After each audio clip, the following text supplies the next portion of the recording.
Welcome to Part 7 of Mega Man X3. With only 3 more Mavericks to go, it's time for us to take down Neon Tiger. And this guy is very familiar, especially with his stage theme. Speaking of Neon Tiger, in some cartridges of the SNES version, they forgot to translate his name. That's why I said Neon Tiger in Part 2.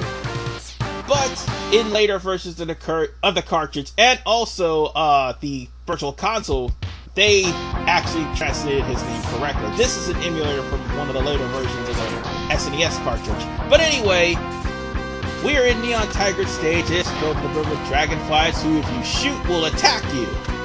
But that's not the main focus of this. Well, that's one of the main focuses of this stage. The other one is the theme. It is based off of Guns N' Roses' theme song.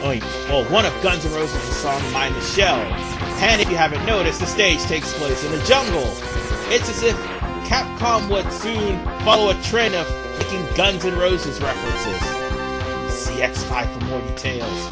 Anyway, there was this third sub-tank that we have to find on this path.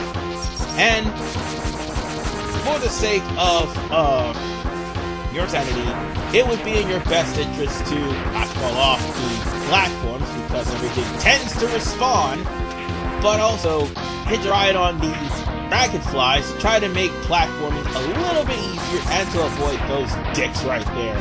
Because the less you have to confront them, the better. You want to try to keep yourself at full life. Because I did mention we only have 3 Mavericks left, and if I'm not mistaken, 8 minus 2 is 6. So basically we're hunting Maverick in the entirety of the lineup. And you know what happens when the 6th Maverick is being confronted. Now Byte will appear.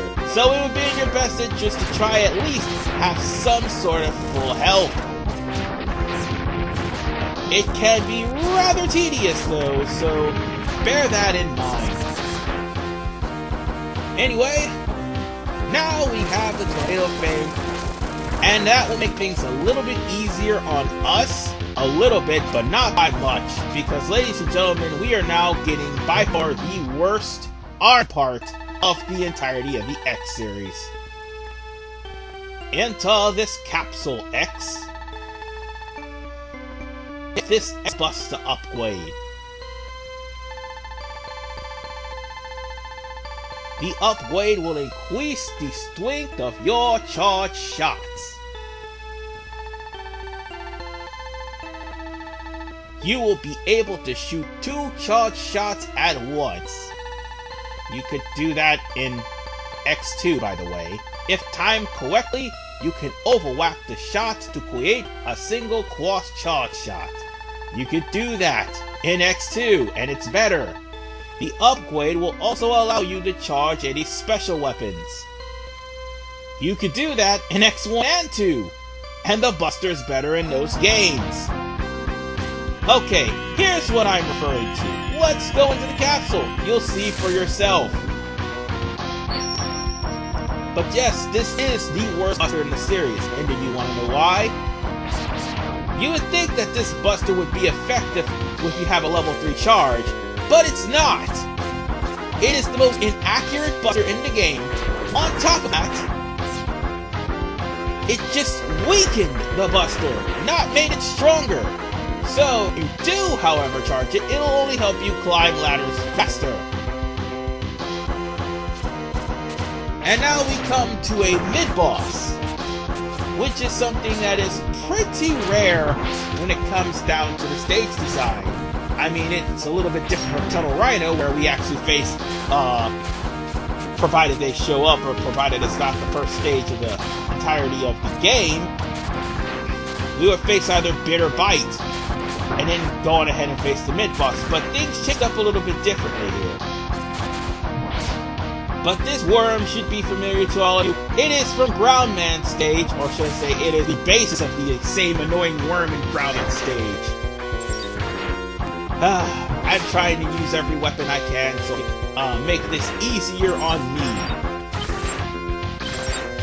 Because yes, that Buster is so goddamn weak. I mean, there's no bones about it. I'm trying to figure out also what is his weapon weakness so I can make it faster. But at least his special weapons get stronger though. Unfortunately, I don't have a choice but to use one of my 3 sub-tanks, because one of them was already empty because it was a new sub-tank, and the other 2 were already filled. It's gonna bite me in the ass later on because I don't want to use up the sub-tanks. Not just because of the fact that we may run into Bit, more like we will run into Bit, or should I say Byte. Why do I keep getting those 2 mixed up? But more importantly, I don't want to die to Neon Tiger. And chances are that'll more than likely happen if I keep playing the way I do. But I think it's almost dead, because the, ball and chains, no, not the ball and chains, the bombs that it just drops out will start coming closer and closer together and faster, but regardless, it's dead anyway. And it drops health. That's good. Thankfully, this is the checkpoint if anything happens to you after you defeat that worm. And look, that's a spot where you can actually summon the armor. Unfortunately, we haven't gotten to the stage where we can get it yet. And we're just gonna kill things. That'll just make things so much easier. You. Kill you.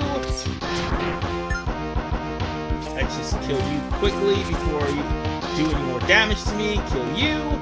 And now it's time for us to... Oh wait, you jump for the gun, Harvey Man. It's a little bit further than that. Now it's time for us to meet Byte. Because yes, this is the 6th Maverick. Nice to meet you, X. I'm Byte. Yeah, nice to meet you too. Killed your friend, by the way.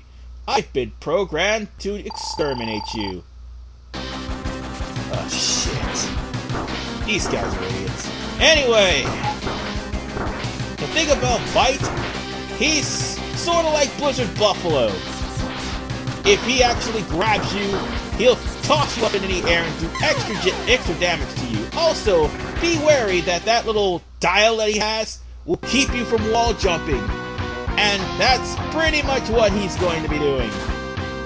What an asshole. Anyway, let's try this again because I died 2 more times. And I'm not going to subject you guys to that.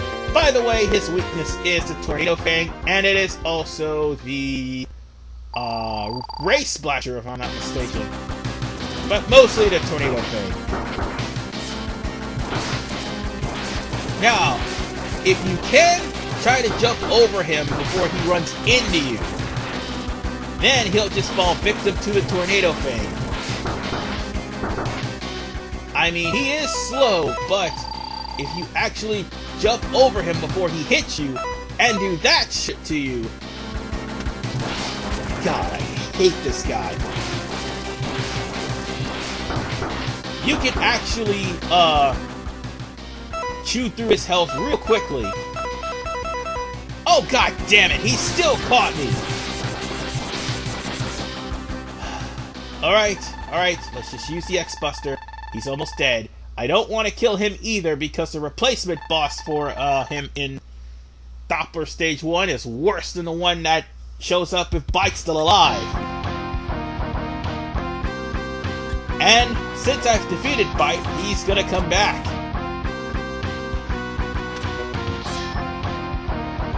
Alright, now then, the rest of the stage. You think it should be a walk in the park, but actually it is a walk in the park, to be honest. That was like the worst of it, if you happen to run into Byte. If you didn't, then the rest of the stage would be no problem. I actually did went through a playthrough where I didn't run into Byte nor Bit at all, and I still fought those guys at the end anyway. So just ride on this dragonfly, or you can just simply air dash upward to just climb up to the top and get the heart tank. That makes 4 heart tanks so far. But whatever the case, now it's time to deal with Neon Tiger with its weakness. he is weak to the spinning blade. So what you want to do, and I screwed up really royally on this, is to try to trap him in the corner. Damn it!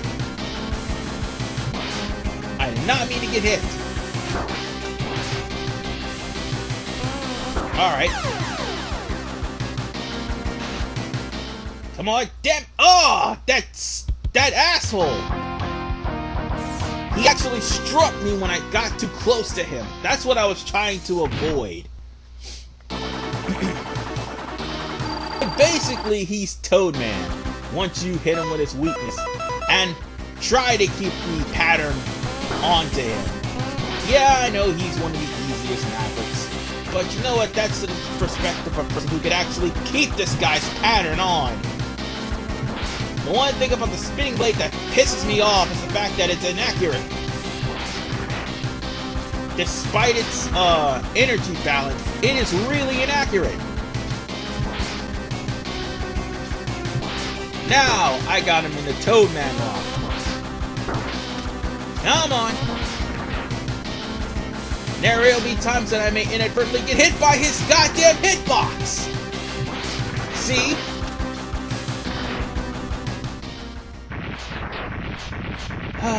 That's just ridiculous. I could have took 2 hits from this. 3 hits! What the hell?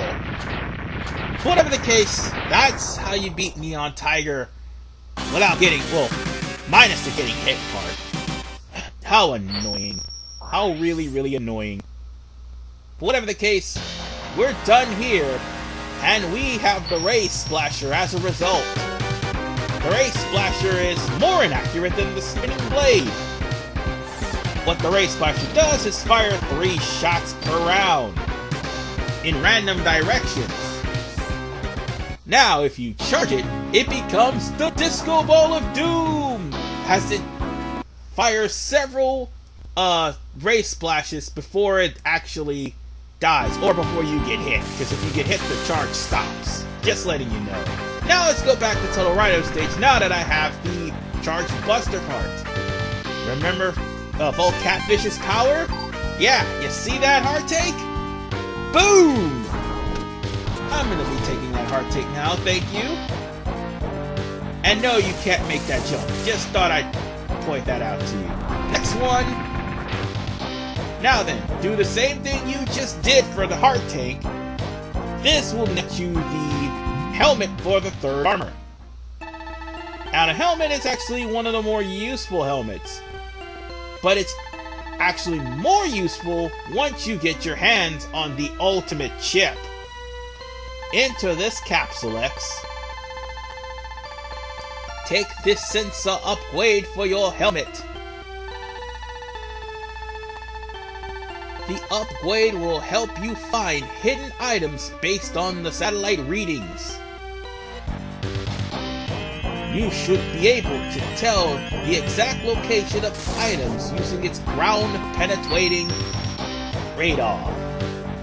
Now, the thing is, the doctor is right. It'll already, from the start of the stage, tell you where items are. If there are any. Which, in this stage, I've got them all. So, at least, for the most part, it'll tell you exactly what items is in the stage, right on the, Maverick Select screen. And now we go back to Toxic Seahorse's stage, where all you need to do is charge up a Frost Shield. It'll make a glacier in water, and all you have to do is just jump up and get the Kangaroo, not Frog, armor. Sorry about that, that was a miscalculation. Now back to Crushed Crawfish's stage, because now we have means to get the Hawk armor. So we might as well get that right now. One good punch, and that also kills enemies on screen, by the way. And just simply get the Hawk armor. With that said, we can now move on to our next stage, which is going to be Volt Catfish's stage, because I have some unfinished business there now that I have the means to kill Vile. Yep, that's exactly what we're going to be doing. This is a really big part, by the way. Yes, I know there are 3 things here, but unfortunately, right now, I'm going to take out one of those 3 things, and that happens to be Vile. That's what the sensor is actually tracking, the location of Vile's capsule. So yeah, it'll not only track that, but it will also track the body armor, which we're going to be getting in Part 8, and also the last subject of the game. Anyway, we're here in Vile's factory, and my god, this theme is awesome. And this is the reason why I waited for to come here after I defeated both Catfish and Neon Tiger, because both Catfish will give you the elevators that work. And trust me, you're going to need the elevators, because trying to climb up with debris falling on your head is a pain in the ass, especially after you defeat Vile. Now, for the reason why I waited till I got the Ray Splasher, because of the fact it's Vile, and he's weak to that. Anyway, speak of the devil. You're trapped, X. Vile, Zero and I destroyed you years ago. 3 years to be precise. Or should I say 4? This factory is set to blow in a matter of minutes. Until try to keep you busy. Alrighty then, Vile. Thing about Vile, first off, he starts off with the Goliath take, and this time you don't have Zero to stop you from getting hit. Or more along the lines of this time you don't have Zero to destroy the tank with one shot. Whether it's via his cluster or via exploding the damn ride armor. But whatever the case, Vile will stay still and will punch the wall, but more importantly, will do a 1-2 punch that actually chips through your invincibility frame. So if you're just standing there doing nothing, you might want to move, because if you don't, he will constantly punch you and chip your invincibility frame. Trust me, it is a pain in the ass to deal with. Thankfully, I have 3 sub-takes to work with. But for the most part, I'm just going to keep shooting him with the charge shot. Since none of the weapons, well, I think the Ray Splasher actually works on that mech too, but at least this is an easier version of Vile, as opposed to actually fighting Vile later on in the game, where he actually does get a little bit harder. Whatever the case, just keep shooting Vile until finally he goes down. Well, at least his ride armor does. And he is just chipping away at my invincibility. The asshole! Fine, we're gonna do this. Fine, we will. I'm just gonna kill you, and, well, actually, I'm gonna destroy your armor, and prepare for round 2. Now, round 2, he's weak to the Ray Splasher. And I'm going to also use a sub-take, because, yeah, I don't want to die to this guy. Damn. But be careful if he has that flame tower he shoots this time. He shoots 3 shots, and... oh, actually, he shoots 6 shots. They are avoidable, it's just the fact that Vile really is random with this. By the way, the same movement that he's doing now is also what he does in X8, so bear that in mind. Either way, just try your best to chop down Vile's health. Yeah, let me go back to the Ray Splasher to make sure he's dead. Oh, the Acid Burst works too. Go figure. But it's more than likely the Ray Splasher that's gonna kill him. Just a little bit more, and he's dead. Don't think that this is the end, X. I will haunt you till the day you die. It literally said, it looks like a V. It really does look like a V. But whatever the case, Vile is dead. And that's the only confirmation to let you know that he's dead. And you only have one chance to kill him. And do you want to know why? I'll tell you why. Because he wasn't bullshitting about the whole putting a bomb in his factory. Because as soon as you get out of this double door, well, guess what? The bomb's about to go off! You only have 50 seconds now to get to the elevator to get you out of here. Oh, by the way, don't worry about the extra... Okay, I'm gonna have to kill that thing. Or, for the most part, use the X-Pistol. But, again, don't worry about any power-ups right now or things to heal you. But be careful, the explosions will hurt you. And they will chip away your health really quick. Much like Star Wars, Super Star Wars Return of the Jedi, where the explosions, if they catch up to you, they'll kill you and destroy your ship. It's something like this. However, you're on a time limit here, and if you don't make it to the time limit, yeah, you die. You gotta start all the way from where you last fight Vile. Now, I need to do... Oh god, that was a close one. That was a real close one. And I made it with 4 seconds to spare. But whatever the case, ladies and gentlemen,